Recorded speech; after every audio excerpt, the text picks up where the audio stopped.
Hey, Jake. Hey, Andrew. How you doing? I'm good. We were just talking offline about the song Battery by Metallica, and I'm guessing you do not listen to Metallica. I listened to Metallica for like 4 hours one time because it was they just released a new album, and I was taking a drive with a friend to either Buffalo or Toronto. I forget what it was, and I remember thinking like Metallica is pretty good, but that was 9 years ago, and I haven't listened to Metallica since. Master of Puppets, front to back. Great stuff. Yeah, I don't respect for your opinion. I acknowledge that. Well, now that we've established that, I'm Jake Zuckerman. I'm Andrew Tobias. And welcome back to Signal Flares in Capitol Square. The date is Thursday, February 5th, early taping by popular demand. I will be out of town tomorrow. What do we got? Data center. Oh, we got data centers and the natural gas plants that seem to come with them. ICE on college campuses and what to do. Magnet. You'll learn about it later. And a brand new segment that we're really looking forward to rolling out in honor of the late, great Quibi. Let's start with data centers. How do we break into this one? Well, why don't you just go ahead and tell me what you're working on with data centers? That's as good a transition as any. I wrote about a data center in Hilliard. It's owned by Amazon. It is one of two. There are data centers and they're mega campus, mega data center facilities, and Amazon has two of those there. And I think our readers are pretty well aware that these things are gobbling up huge amounts of power.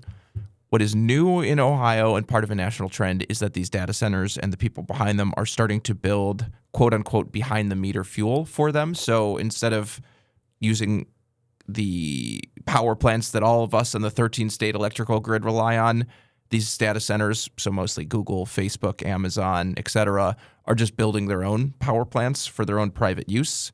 And in this case, that is happening in the Columbus suburb of Hilliard. They're trying to build 228 fuel cells. These use natural gas and use chemicals to produce electricity without combustion, which is where most natural gas comes from, and a backup fleet of 158 diesel generators. So this is massive. We're talking, I think the fuel cells are 6 acres. I don't know how big the generators are, but they're big.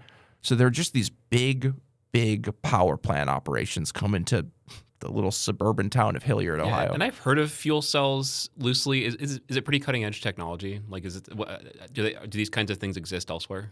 So, according to Hilliard, this would be the biggest of its kind in North America. They do. AEP, who's actually building the fuel cells, said that they've been present in parking lots. So, just a fuel source for parking lots. I think they're definitely new at this scale. Usually we get natural gas by burning it, using that heat to spin turbines. We get electricity. I am not a chemist. I'm actually not really the person to explain to you how these things work.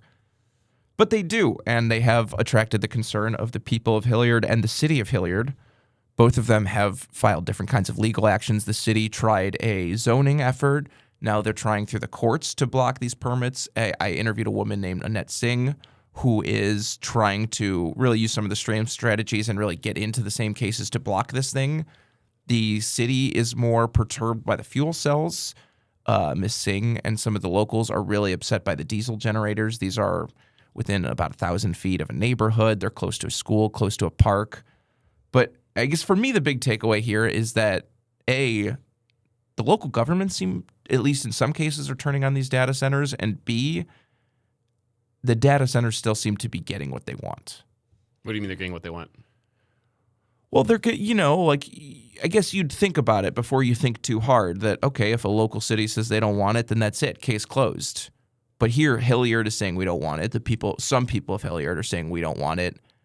And still these data centers are really, by state laws that really reserve these sort of things to the state government and the right to make these kinds of decisions to the state government, they're getting what they want. They are building their data center. They are generating their own power instead of relying on the grid and, the political problems that come for them with that. Yeah, we've talked about this before, but what interests me about this especially is that these kinds of like large energy projects have been built for years in rural areas. It's not like it's happening all the time, but I remember going to Southeast Ohio and talking to a woman who basically lived on a trailer next to this massive natural gas plant. I mean, it's honestly hard to conceive of the scope of these kinds of projects. It's similar to a data center.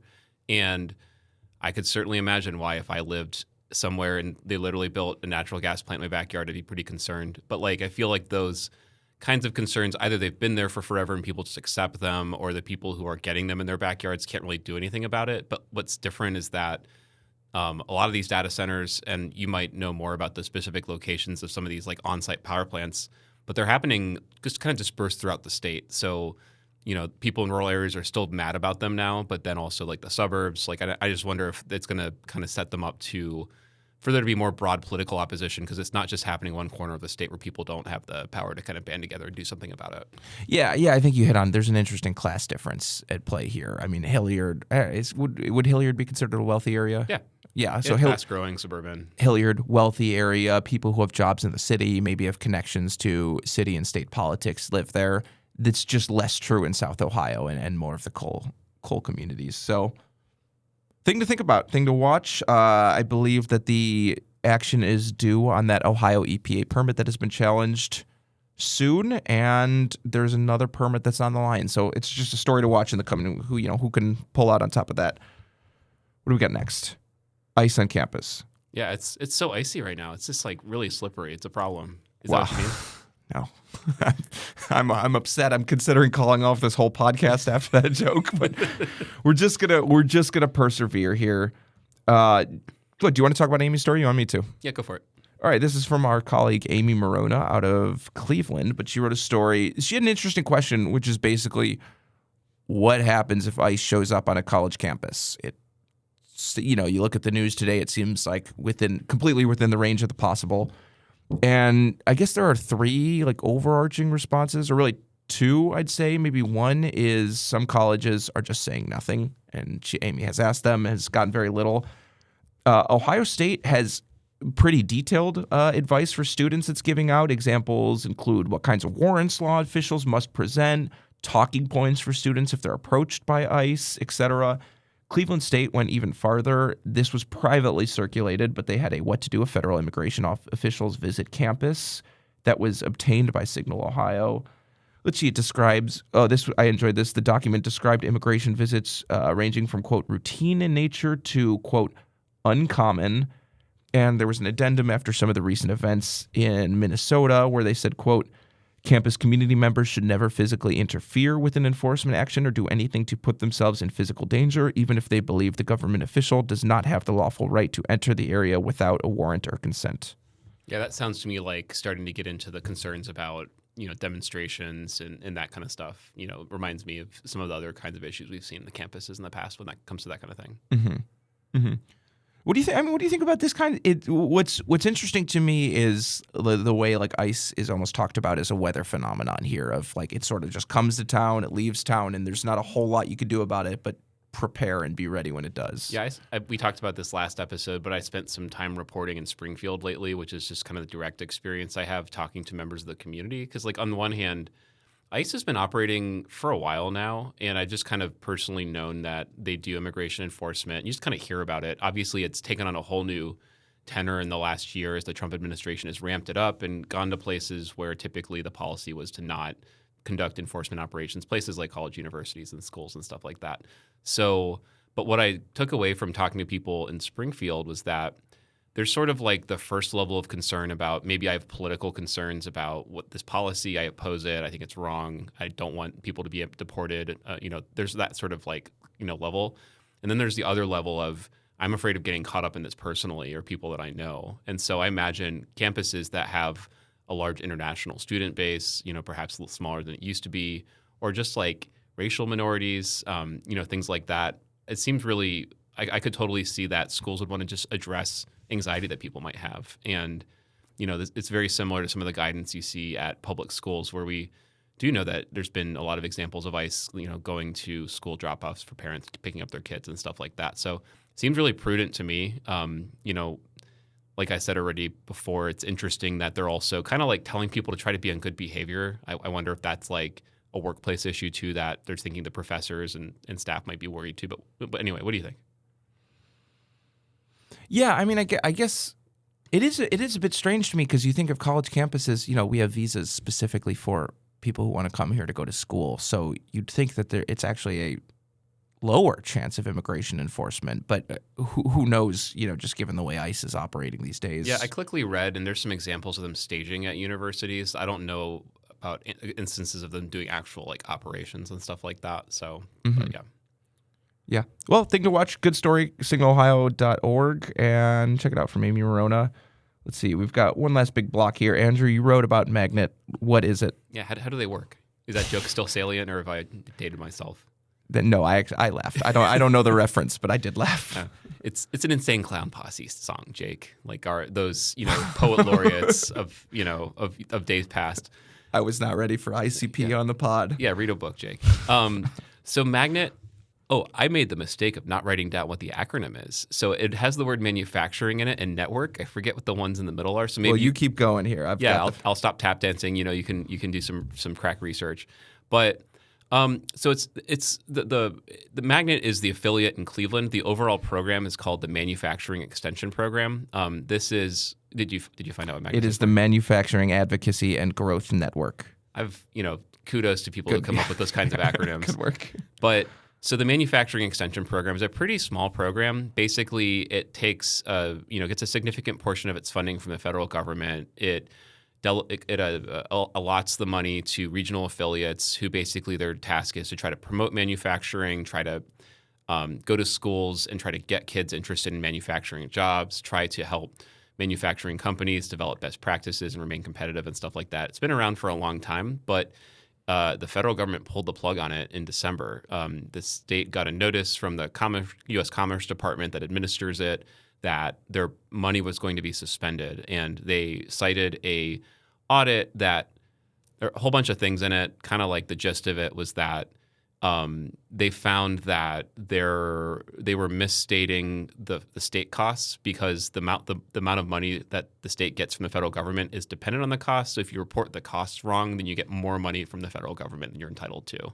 And so, kind of bringing it down to Magnet, that's the Cleveland location. And Jake, you've never heard of Magnet, right? No, and I'm guessing none of our listeners really have. In Cleveland, it's fairly well known. I guess the thing that I think about is I saw President Barack Obama go there when he kind of made a visit and gave a speech. Somebody gave him a bottle of Cleveland whiskey, which I don't even know if that stuff is still around. But one of the things that Magnet did at this site was offer manufacturing space to small businesses like Cleveland whiskey. Honestly, it was pretty gross. Like they had sorry, I guess they're not going to be sponsoring the podcast, but they had a process to put it under high pressure and have the whiskey aged in the barrel for 6 months instead of 2 years or whatever it's standard. But they were a pretty successful company. They managed to get people to buy a lot of it. The president maybe drank some, but so the once the Trump administration suspended the money, we started seeing the other affiliates in other cities, like in Toledo and Dayton, completely shut down. So that's kind of the backdrop. Mm-hmm. And new records that I got shed some additional light on what the federal government's problem was. So besides the thing I mentioned about the federal cost share, there was a meeting in September. I got a document kind of describing it where they must have talked about state officials about unallowable costs. So it's like wasted money. They said they didn't like that Ohio State spent $48,000 on T-shirts. How many T-shirts do you think you get for $48,000, Jake? I want to say unit cost should be about $3.50 a T-shirt. Pretty close. It's more like $4.50, I think, or somewhere in that ballpark. So, but they took issue with $25,000 that Magnet in Cleveland spent on an event promoting itself.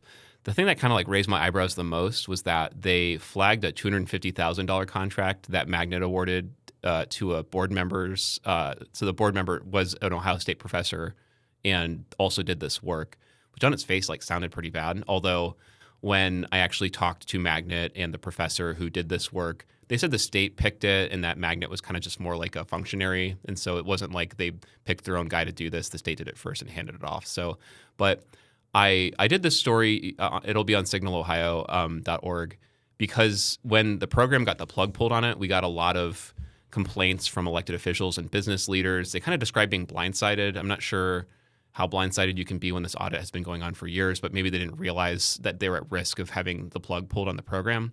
And there just hasn't been a lot of explanation of it. And so I thought it was helpful to kind of get this out in the public light.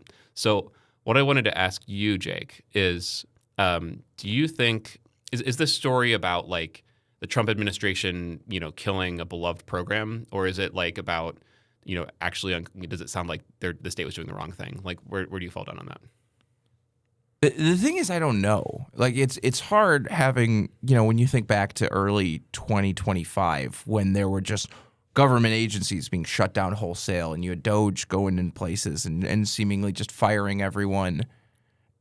And I mean, there is waste. There are poor performing government agencies. So like, it's hard to tell, is some kind of like sacred cow being torn down arbitrarily, or was this actually a bad like too much smoke around this program that wasn't accomplishing much? So to answer your question, I don't know. It's become very hard from the outside, especially for someone unfamiliar with the program, to speak on it. Yeah, and I know about the program, but I don't really understand like what's a cardinal sin in grant making and what's just like a slap on the wrist. And so it's hard for me to tell too. I kind of like the details about the T-shirts. I think that's kind of funny, obviously, like as I asked you about it before. But beyond that, like I said, I think the rationale that I have for this is, like I said before, just kind of trying to shed light on something that's playing out, and I think it's of a public interest.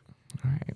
Well, we're going to move on to a brand new segment on the podcast. We're calling this Quibi, out of respect to the late, great Quibi. I forgot about Quibi. I just kind of did. Memory hold 2020 in general, I think. So, in defense to you, it existed for like 4 months until nearly $2 billion of fundraising just disappeared off the face of the earth, and Quibi is no longer with us, but Quibi stood for Quick Bites. I think their whole idea was sub 10-minute content. We're going to go way tighter with our Quibis. So that's what Quibi got wrong. We're going to really, really tighten up the Quibi. But our first Quibi, our first Quibi of the pod. My God. FirstEnergy check-in. There's so much detail to the FirstEnergy story. I would encourage all our beautiful readers, go to signalohio.org. I wrote about opening statements. I'll give you the quick rundown here is that the prosecutors say it was a $4.3 million bribe. The CEO and SVP of FirstEnergy paid $4.3 million to a lawyer who would soon become the chairman of the Public Utilities Commission of Ohio. And from that position of power, he did official actions that benefited FirstEnergy. Simplest version of events. The really interesting thing, and for years and years and years, we've asked these defendants, what say you to these charges? And their attorneys have not wanted to engage. They laid out their theory in full for the first time, which is that this was not a $4.3 million bribe. This was the tail end, the remaining 5 years owed on a legal settlement that Mr. Randazzo negotiated on behalf of his clients when he was a private attorney before he became a PUCO chairman. And because they did not know that Randazzo stole that money from his clients as opposed to giving it to them as he was legally obligated to, it could not have been a bribe. So they're blaming the dead guy. They're blaming a dead guy. Sam Randazzo died of suicide in April 2024 while facing state and federal charges. And for the record, an attorney who formerly represented him when he was alive did not respond to a request for comment after those opening statements. So there will be weeks of evidence coming in. We'll just have to let the actual lawyers litigate that one. I would say our first two witnesses, there was Dave Anderson from the Energy Policy Institute. He testified about how difficult it was in 2019 to try to spool together what is now a pretty well-established relationship between Sam Randazzo and FirstEnergy. You and I and a lot of reporters talked to Dave, so it's kind of interesting for me to this is a guy, like a voice in the phone, so I got to see him. I guess he's just like a face on a screen now, so it's like one step closer to him being a real person, but it's kind of interesting for me for that reason. True political sicko has got a face to the name. And Awesome Hawk, a former PUCO chairman, is actually in the middle of testifying as well. It's hard to speak too conclusively about that. Quibi right. 1 in the bag. Is that what you say when you finish a Quibi? Quibi. Okay. That's our thing now. Quibi 2. You want to do Quibi 2? Why don't you go ahead? Okay. I'm rolling with my Quibis. You might have seen that Don Lemon, former CNN journalist, was arrested. He was covering a group of activists who were protesting at a church where a local official is, or a local pastor is also an official with ICE. Don Lemon has said he was there for news gathering. Quote, I went there to chronicle and document and record, he told Jimmy Kimmel. There's a difference between a protester and a journalist. Don Lemon was arrested and accused of both conspiring and actually violating people's religious rights.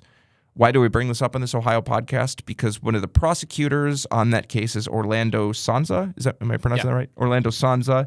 He is listed as a prosecutor in court filings, and Ohioans might remember that he ran and lost against Greg Landsman in is that the 6th? The first. The first congressional district. He's kind of like, it's funny. There's a term in politics that's like rising star, and sometimes, often you refer to a Democratic rising star in Ohio, and it's like, where are they really rising to? There's only so many places they can go. Somebody like him, it's tough for a Republican to rise in Hamilton County. So, but he was viewed as a rising star in the local party, and now he's trying these kinds of cases. Yeah. So, this is First Amendment groups, the Reporters Committee for Freedom of Press, people like, institutions like that are very, very concerned about seeing a journalist arrested for just gathering news the way we do. I can say personally, I have been in these kinds of situations where protesters maybe not cross a line. I am glad that the First Amendment generally protects me to be able to document and see what happens and not risk prosecution. And sometimes you see reporters, they do get arrested in those kinds of things, and like people raise a stink about it, but generally the police will let them go and kind of like, acknowledge, not like necessarily apologize or anything like that, but like kind of acknowledge it's not, a good idea to be like sweeping up journalists. But it's very intentional here. So that clearly is not the case. I will add that NBC News reports that Don Lemon, through his attorney, actually offered to surrender himself to authorities before he was arrested. That arrest went ignored, and then he was actually arrested and held for 12 hours. But our chair, Alex Triantafilou, thank you. He is the chairman of the Ohio Republican Party. He said, quote, Orlando is a longtime friend, having run for state senate and Congress from Ohio. He is a brilliant, principled, ethical man. So, yeah, going places, doing things, I guess, right? Going places, doing things. Quibi 2, down. Quibi 3. You got to do Quibi 3. I'm tired. All right. Well, so Dennis Dieters was reappointed, was it this week, to the PUCO. Yeah. He was first appointed there in 2019 by Mike DeWine, the governor, which meant that he was part of that body when the whole FirstEnergy thing went down that we were talking about before, including Sam Randazzo running the PUCO. Also, kind of like a name, his brother, Joe Dieters, DeWine appointed him to the Ohio Supreme Court. So obviously, Dieters' family, which is close to the DeWine family, are doing very well, and he's gonna stay on board his job. So, Quibi, boom, nothing more to say there. Let's see, one more item outstanding. Andrew, do you want to tell the people about your shoes? Yeah, I mean, can you see them? I'm looking at the monitor there. Yeah, I guess you just like pause it, like freeze frame it. Jake, do these pass muster with you? Do you need to bully me over them too, like you did last week? For our audio-only listeners, Andrew had the audacity to show up in what I believe were hiking shoes of some kind. Last week there was a foot of snow. So. Hush puppies, maybe? I don't know. Oh, come on. Yeah, penny loafers, right? And my peer pressure has apparently worked. He's in sneakers today, so mazel tov, Andrew. I wish that this like gets the approval from you, Jake. So thank you. Well, that's all I believe we have. That's enough Quibbies for one day. Thank you for listening. If you liked anything you heard today, you can subscribe to our newsletter coming out every Thursday morning on signalohio.org. I am Jake Zuckerman. And I'm Andrew Tobias. That's all we got for you. Thanks, everyone.